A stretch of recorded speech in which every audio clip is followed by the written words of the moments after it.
намоиш дод мешавад ки чанд дақиқа пештар будин. Маълум буд ки бо дастурҳои бевоситаи сармураббии даста зарбаҳо аз масофаи дур кор карда шуданд. ва 23 капитани даста Хариб Ҷамил Ал-Саадӣ, рақами 6 Аҳмад Муҳаммад Ал-Хамисӣ, Ифа Ал-Каъбӣ, 16 Холид Носир Ал-Брайкӣ ва рақами 20 бошад. мо маълумоти муфассалтар хоҳем дод. тарҳи ҷойгиршавии мо дар ин дидор чунин аст: 4-3-3. сармураббӣ буд ки тавониста буд дар рафти як мавсим бидуни бохт кардан мавсимро ба анҷом расонад. зарба сӯи дарвозаи мо аз фулбози ҳайати захиравӣ ба фулбози ҳайати асосӣ мубаддал гашт. Малучер пас ба Алишер Ҷалилов, зарбаи Алишер сӯи дарвоза ба иштибоҳ роҳ медиҳад Ваҳдат Ҳанонов. вазадолу хавфнок нест, партоб сурат мегирад ба ҷаримагоҳ. ишора карда ҳисоб бозигарони умон ки ту ба дасти фулбози тоҷик расидааст ва довар ба нуқтаи 11 метра ишора мекунад.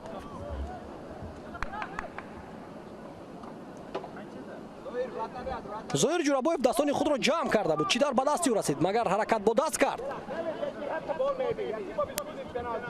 дар ин наворҳо агар бибинем, бале, мақсаднок бо даст ҳаракат кард зоир ҷурабоев ва ин пеналти аст. ҷои шубҳа нест. Рустам Ятимов кӯшиш кард ки пешгӯӣ кунад самти зарбаро, ба тарафи рост ҳаракат карду, аммо амовари Умон Салоҳ Саид Алияҳиёӣ нахустин голи дастаи мунтахаби Умонро дар ин мусобиқа ба ҳадаф мерасонад. 1-0.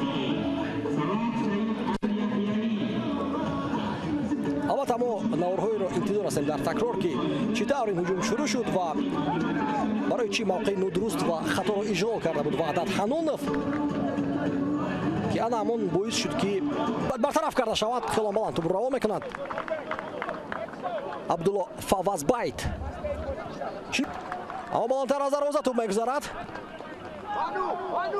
ҳар он нафаре ки партоб ниҳоят бартараф карда шуд. ин пас қоидабозиро вайрон карданд бозигарони Умон муқобили Ваҳдат Ҳанонов. барномаи худ эҳсони панҷшанбе, пас ба марказ, бозигузории бисёр хуб, зарба ва бармегардон. Ваҳдат илова мекунад, аммо бармегардонад дарвозабони Умон Солеҳ Ал-Мухайнӣ.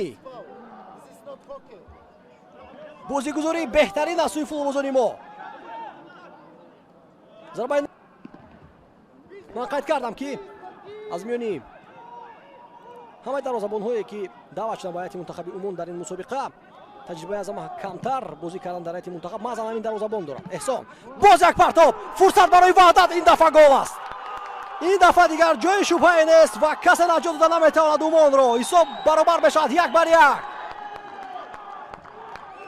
Ваҳдат Ҳанонов, нафаре ки шояд ки айбдори голи сардаи мо буд, иштибоҳашро бо голи задааш ҷуброн мекунад.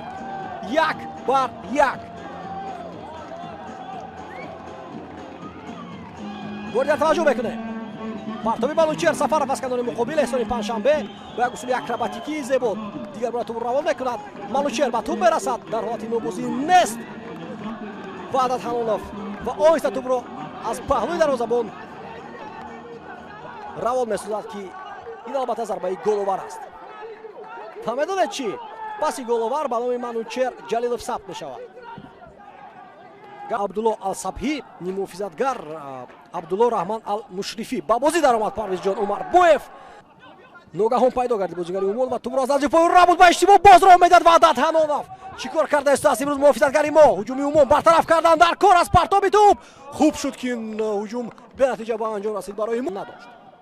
онаси Тоҷикистон бошад пайҳам ду фурсатро ба даст овард ва дар яктоаш муваффақ гардид. Парвизҷон Умарбоев тубро бои Оли Малучер Ҷалилов, пас ба Малучер, зарба намешавад зада аз ин мавқеъ. имконият барои Алиҷони Айнӣ, зарбаи ӯ ва бармегардонад Иброҳим Солеҳ Ал-Мухайнӣ ва Лублон. ҳуҷуми навбатии Умон боз ба иштибоҳ роҳ медиҳад Ваҳдат. чӣ шудааст ба муҳофизатгари дастаи мо имрӯз? зарба бармегардонад Рустам Ятимов. чӣ? пеналти магар боз? ту ба дасти Таврез расид.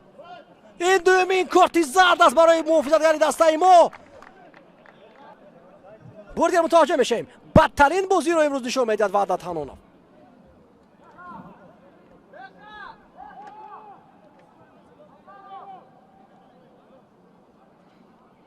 аз саҳнаҳои дигар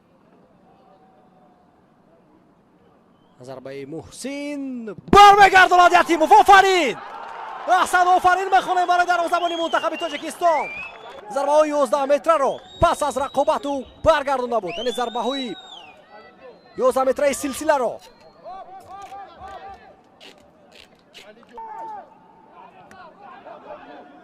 зоҳир сулаймон зарба иҷро менамояд, зарбаи суст заиф.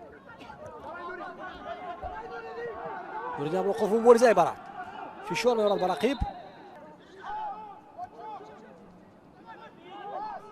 пас ба ҷаримагоҳ, фазати хавфнок, зарба сӯи дарвоза ва бармегардад Рустам Ятимов.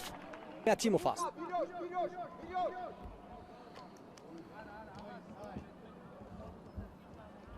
ҳуҷуми Умон, пас ба марказ, фурсат дорам барои ҷилоиши зарба ва бисёр ҳам зарбаи хавфнок сурат мегирад.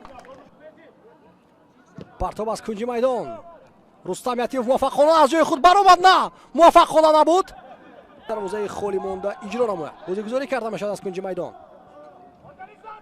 партоб ба ҷаримагоҳ, зарба сӯи дарвозаи мо, бисёр хавфнок. Назаров, зарбаи сӯи дарвозаи Умон ноаниқ. Афғонистон ва Бангладеш қарор дошт.